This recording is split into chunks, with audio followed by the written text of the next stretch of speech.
Manager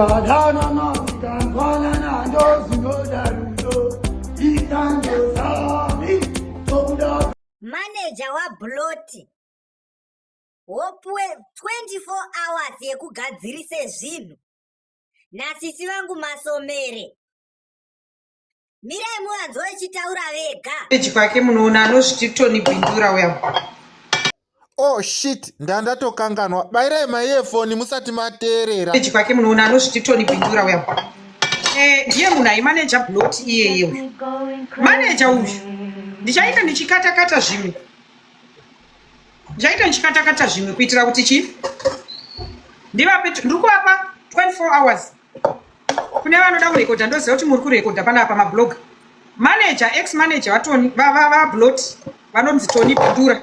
Ndikukupai 24 hours dzekuti mudzosere zvinhu zvese zvamakatorera Bloti, including passport ya Bloti nepassport yemukadzi wa Bloti. Mukasadzosera zvinhu izvozvo, I will scatter you. I will scatter your family and I will scatter your girlfriends and I will bring your V11 dzehunhu hwenyu nenyaya dzenyu papublic pavanhu. Because muna udzvanyiriri hwekutonga nejeti muchirarama soft life muchishandisa mari dzemaartists anenge vadikitira vari mustudio vachiimba vachiita sei imouya makarembedza matende mosvoti tiri kuva manager mopedza movatorera zvinhu zvese. Nyangwe zvikanzi munhu ane chikwereti chako hauna right yekunditorera identity yangu. Uri kutaura kuti munhu ane chikwereti chako alright. Wataura kuti ndipe chikwereti che5,000 because pawakaenda kurehab ndakasara ndichichengeta mhuri yako. 5,000 muZimbabwe unenge wachengeta mhuri yake pakuti asi wakasara ukanoisa mukadzi wa Bloti mwana kuborodhewo kana. Ko iye Bloti paakaenda kurehab mari yakabuda iri kupi? Because vanhu vakawanda vakasara vaendesa vanhu kumatrisi. After Bloti abuda paya achinzi apora ararama. Kana ndichinyepa guys mondibatsira kundudza kuti apa maidhomi muri kupotsa muri kunyepa. Andidika. Manager uyu, manager Tony. Tapa screen guys. Manager Tony Bindura. Vai manager Bloti anditi. But zvimwe njaita ndichiti sei because ndavapa 24 hours maybe vakanyara vanongomuka vachinodzosera zvinhu zvaBloti pavakanozvitora sematora vakanozviita vonozvicheta ipapo then tovanyara tovasiyira ipapo. Inini I'm the voice of the voicelesses. Zvevanhu vari kuti amba vanhu vamboendesere nyaya kuna Ketina pamhata penyu vanhu mimi mese. Nyaya dzinouya pano because ndo pamunhu ane juice anotaura juice renyaya dzevanhu pano. Ende pano ndo panopuhwa vanhu mukana wokusvodurura. Vanodzvinyirirwa pano apa vanomiririrwa.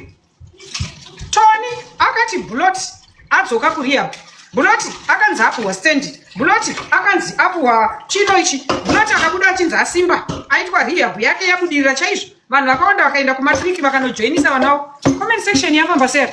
Manager Tony ndobva vati kuna Bloti right shamwari. Iwe wadzoka. Pawangu wakaenda kurehab. Pawakaenda kurehab iwewe. Bill rako iri. Une bill re 5,000. Auti munzwisise. Take the screenshot the life tisvike 1,000. Manager Tony ndobva vati iwe Bloti wadzoka kurehab pawangu wakaenda nditi. Guda nice one. Une bill rako mari yako kundikwereta ndeiyi. Ukundikwereta 5,000. 5,000 iyi ndo yandakasara ndichifida ndichichengeta vana vako ndichichengeta mhuri yako iwe uri kurehab.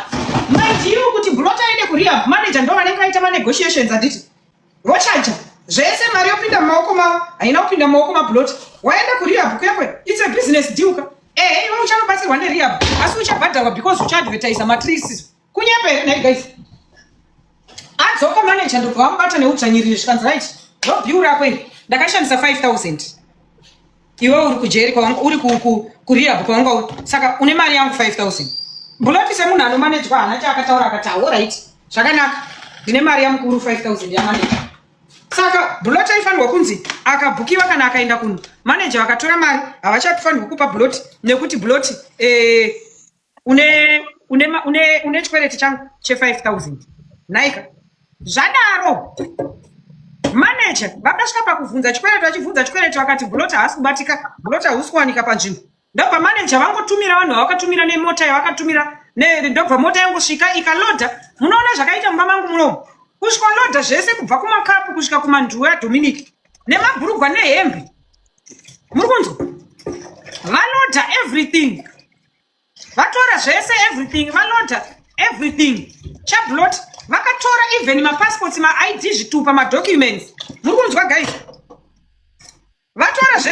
passport, maid, madocuments, vakabvunzwa zvikanzi alright. Mati matora zvinhu zvikanzi hatizisa zvitora. Hand message of court. Zvemutonono zviya zvinhu. Matora zvinhu zvese alright. Ko ID dzemukadzi waBlot nepassport. Alright. Iwe hausi kuwanika. Uri kutiza. That's not your